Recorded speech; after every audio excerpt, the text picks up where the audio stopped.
New Zealand's Green Party is calling on the Prime Minister to rule out joining the AUKUS military pact following a heated meeting between US President Trump and Ukraine President Volodymyr Zelensky.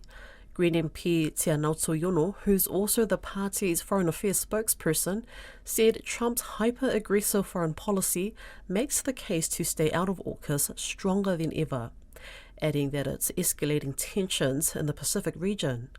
I spoke to geopolitical analyst Jeffrey Miller and began by asking him if the concerns are valid.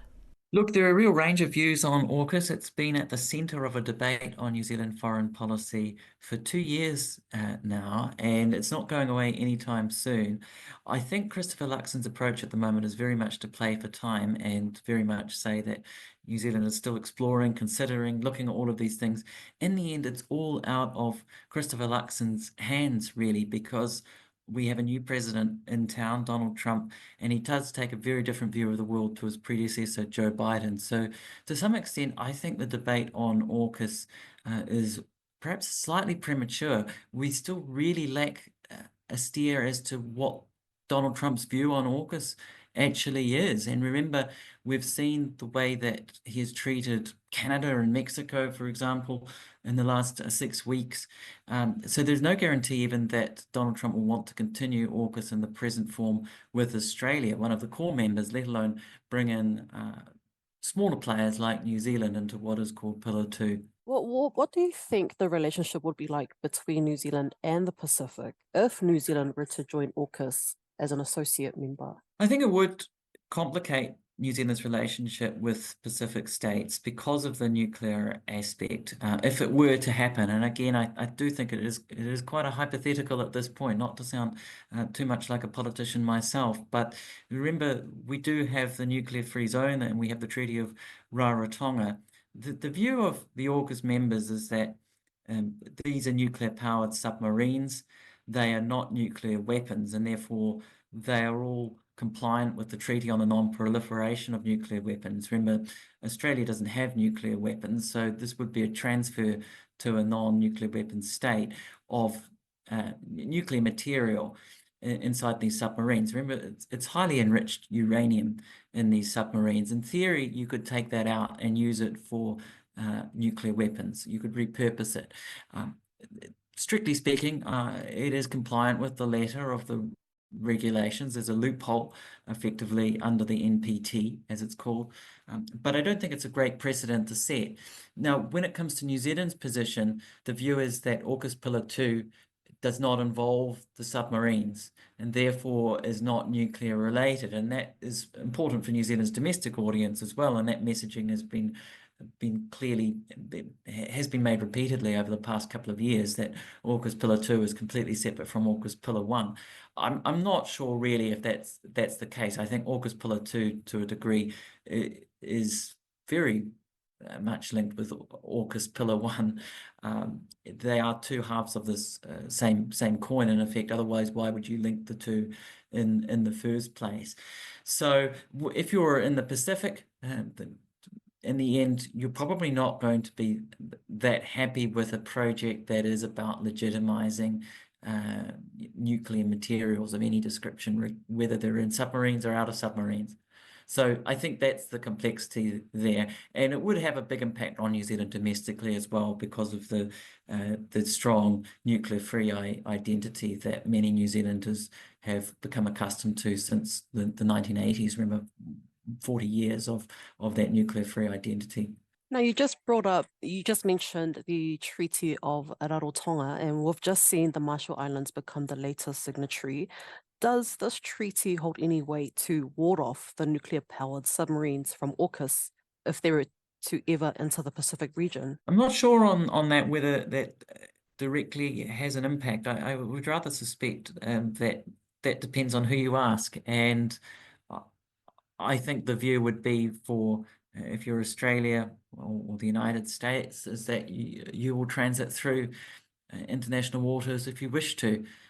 Remember, these nuclear-powered submarines are being constructed for one reason, and that is that they can head up to the Taiwan Strait without needing to refuel, and they can head back again. That, in the end, is what AUKUS is all about, and it is a project that is squarely aimed at China.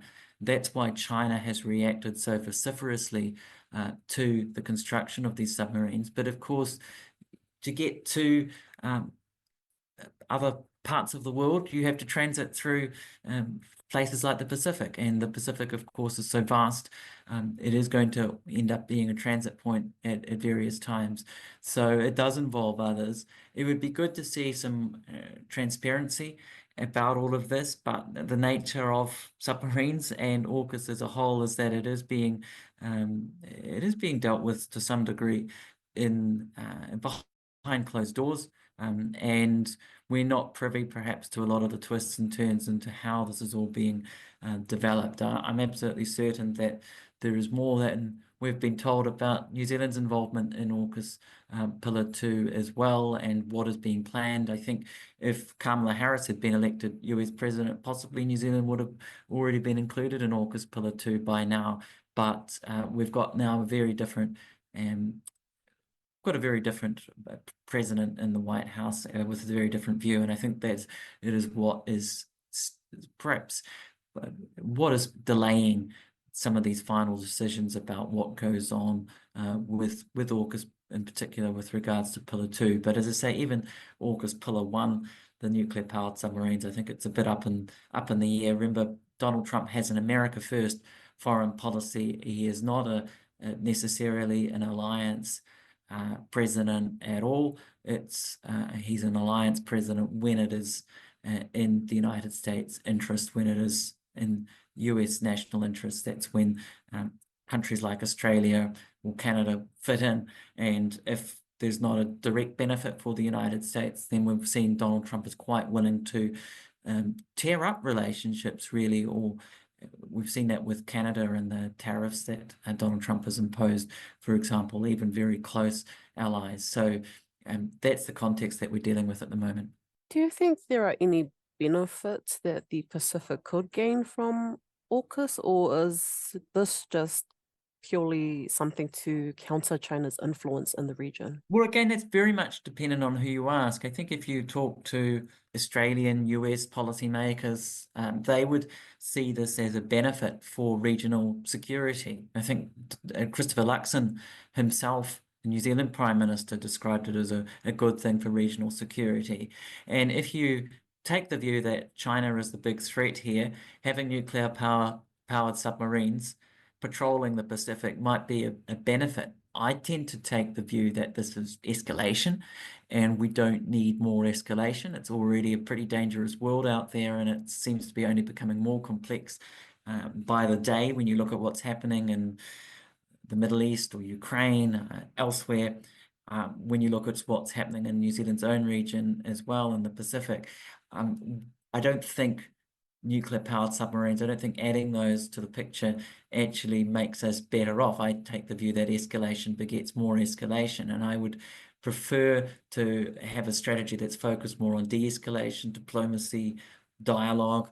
I think this is where a state like New Zealand, as a small state, can fit in best. And I think it's where many Pacific states probably fit more comfortably in. In the end, small states don't have huge capabilities. They don't tend to have huge militaries, huge armies, huge navies, and they do fit in quite nicely into more dialogue-focused approaches, particularly New Zealand with its independent foreign policy. Remember, the United States suspended its obligations to New Zealand under the ANZUS treaty back in the 1980s. So New Zealand is not a formal US ally. So AUKUS would be a big shake-up to all of that in many ways. As I say, there will be different views on whether AUKUS is a benefit or a disadvantage to the Pacific overall.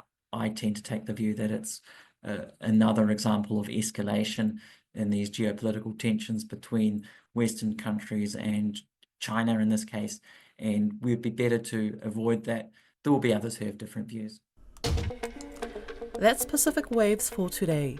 For all episodes, head over to rnz.co.nz/Pacific. We're also on Spotify, Apple, and iHeartRadio. From myself and the RNZ Pacific team, tō whā sui fua.